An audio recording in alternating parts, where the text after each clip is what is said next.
Did you know that 70% of employees feel disengaged at work? Shocking, right? Even more surprising, high turnover costs companies around $1 trillion annually in the US alone. These issues often trace back to one common culprit: transactional leadership. Transactional leadership focuses on rewards and punishments, missing the deeper connections that drive true engagement. If you're wondering if you might be a transactional leader, you're in the right place. We're diving into 12 signs that reveal if you're leading with transactions rather than transformation.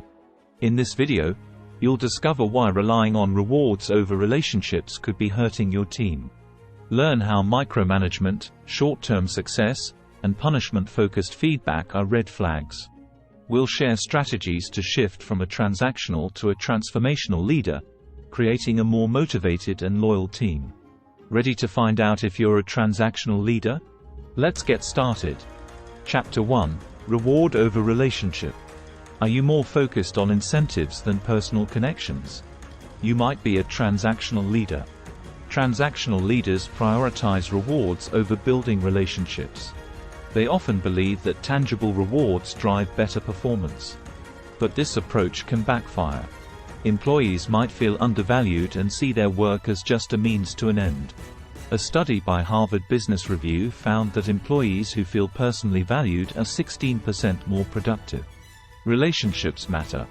Strong relationships can foster trust and loyalty. When leaders invest in their teams, they see higher engagement and retention. Ken Blanchard, in his book, The 1-Minute Manager, emphasizes the importance of valuing people over processes. To shift from a reward-focused to a relationship-focused leader, start small. Take time to know your team. Understand their motivations and aspirations. This simple step can transform how your team views you. Remember, people don't leave companies, they leave managers. Chapter 2: The "What's in it for me" approach. If your leadership style revolves around mutual benefits rather than shared goals, it might be transactional. Transactional leaders often ask, "What's in it for me?" This mindset can limit team cohesion and shared vision. Simon Sinek, in Start with Why, stresses the importance of shared goals. He argues that people work better when they understand the why behind their tasks. A Gallup poll showed that only 33% of employees are engaged at work. This disengagement often stems from a lack of shared vision. When leaders focus too much on personal gain, it can alienate the team. Instead, leaders should emphasize common goals and collective success. This fosters a sense of unity and purpose. Start by communicating your vision clearly. Involve your team in setting goals. Make them feel like a part of the bigger picture. This shift can lead to more engaged and motivated employees. Chapter 3: Micromanagement Mania. Do you find yourself controlling every detail? This could be a sign of transactional leadership. Micromanagement is common among transactional leaders. They believe that tight control ensures better outcomes. However, this approach can stifle creativity and autonomy.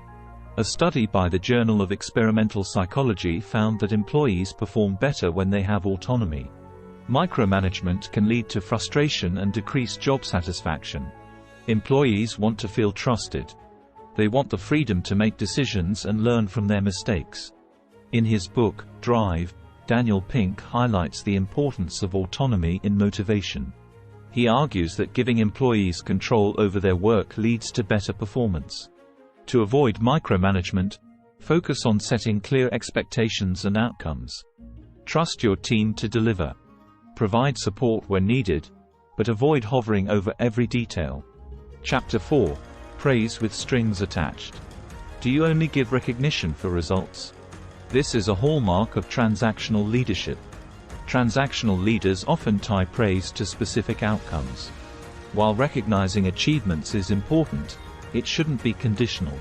Employees need to feel appreciated for their efforts, not just their results. A survey by Gallup revealed that employees who feel appreciated are more likely to stay with their company. Conditional praise can feel manipulative. It can lead to a culture where employees only strive for visible achievements. This can undermine intrinsic motivation and long-term engagement. Tom Rath, in How Full Is Your Bucket?, discusses the power of positive reinforcement. He suggests that frequent, genuine praise can boost morale and productivity. To move away from conditional praise, focus on recognizing efforts and behaviors. Celebrate progress, not just outcomes. This can create a more positive and motivating work environment. Chapter 5: The Contract Culture.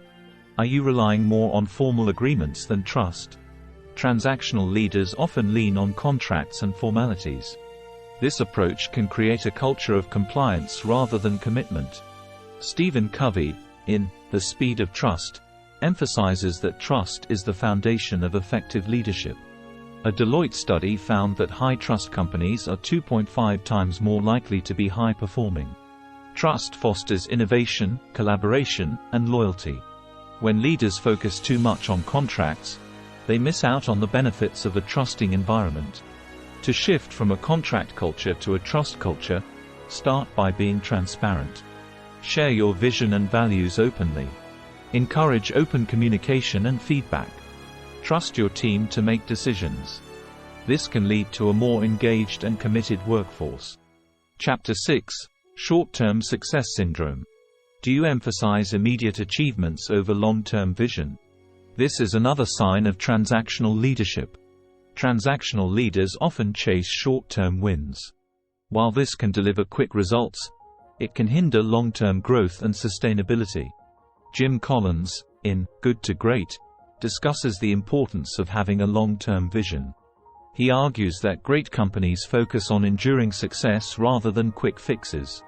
A McKinsey study found that companies with a long-term focus outperform their peers by 47% in revenue growth. To avoid short-term success syndrome, develop a clear long-term strategy. Communicate this vision to your team. Align short-term goals with long-term objectives. Encourage your team to think beyond immediate results. This can lead to sustained growth and success. Chapter 7: Compliance over Commitment. Are you more focused on employee obedience than fostering genuine engagement? Transactional leaders often prioritize compliance. They value following rules over commitment to the cause. This approach can lead to a disengaged workforce. A report by Gallup showed that only 15% of employees worldwide are engaged in their jobs. This lack of engagement often stems from a focus on compliance. Employees want to feel committed to their work and the organization. When leaders emphasize compliance, they miss out on this deeper connection. To foster commitment, focus on creating a purpose-driven culture. Simon Sinek, in Start with Why, highlights the power of purpose in driving engagement. Share the why behind your organization's mission. Encourage your team to connect with this purpose. This can lead to a more engaged and committed workforce. Chapter 8: Punishment-focused feedback. Do you rely more on corrective criticism than constructive feedback? This is a classic sign of transactional leadership. Transactional leaders often use punishment to correct mistakes. While this might fix immediate issues, it can harm morale and motivation. A study by the Journal of Organizational Behavior found that constructive feedback leads to better performance and job satisfaction. Negative feedback, on the other hand, can lead to fear and disengagement. In The 1-Minute Manager, Ken Blanchard advocates for balancing praise and corrective feedback. He suggests that constructive feedback should be specific, timely, and focused on behaviors, not the person. To shift from punishment-focused feedback, aim to provide balanced and constructive critiques.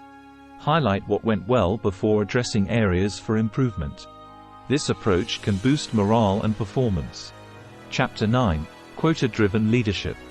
Are your leadership decisions driven more by hitting targets than inspiring growth? Transactional leaders often focus on quotas and metrics. While goals are essential, an overemphasis on numbers can limit creativity and innovation. In Drive, Daniel Pink discusses how intrinsic motivation outperforms extrinsic rewards. He highlights that autonomy, mastery, and purpose are key motivators. A study by the American Psychological Association found that 76% of employees feel stress when overly focused on targets. To shift from quota-driven leadership, balance your focus on metrics with an emphasis on growth and development. Encourage your team to set personal and professional growth goals. Recognize and reward creativity and innovation, not just the achievement of quotas. This approach can lead to a more motivated and innovative team. Chapter 10: Transactional turnover. Is your company experiencing high employee turnover? This could be a sign of transactional leadership. High turnover rates can indicate that employees feel undervalued and disengaged. A report by the Work Institute found that 77% of employee turnover is preventable. Transactional leaders often fail to build strong relationships and invest in employee development. This can lead to dissatisfaction and a desire to leave. To reduce turnover, focus on creating a positive work environment. Invest in your employees' growth and well-being. Provide opportunities for career development and continuous learning. Show appreciation and recognition regularly. These steps can enhance employee satisfaction and loyalty, reducing turnover. Chapter 11: Incentive-driven motivation. Do you rely more on bonuses and perks than intrinsic motivation to drive performance? Transactional leaders often use incentives as their primary motivational tool. While incentives can be effective, they shouldn't be the sole motivator. A study by the University of Rochester found that intrinsic motivation leads to higher job satisfaction and performance. Employees who are motivated by a sense of purpose and passion are more engaged and productive. In The 7 Habits of Highly Effective People, Stephen Covey emphasizes the importance of internal motivation. He suggests that leaders should inspire their teams by aligning work with their values and passions. To foster intrinsic motivation, create a purpose-driven culture. Encourage employees to connect with their work on a deeper level. This can lead to higher engagement and performance. Chapter 12: Control over collaboration. Do you prefer control over collaborative efforts? This is another hallmark of transactional leadership. Transactional leaders often believe that maintaining control ensures better results. However, this approach can stifle teamwork and innovation. A study by Google's Project Aristotle found that psychological safety is the most important factor in high-performing teams. Employees need to feel safe to take risks and express their ideas. When leaders prioritize control, it can hinder this sense of safety and collaboration. To shift from control to collaboration, foster an inclusive and open work environment. Encourage team members to share their ideas and take ownership of their projects. Promote teamwork and collective problem-solving. This approach can lead to more innovative solutions and a stronger, more cohesive team.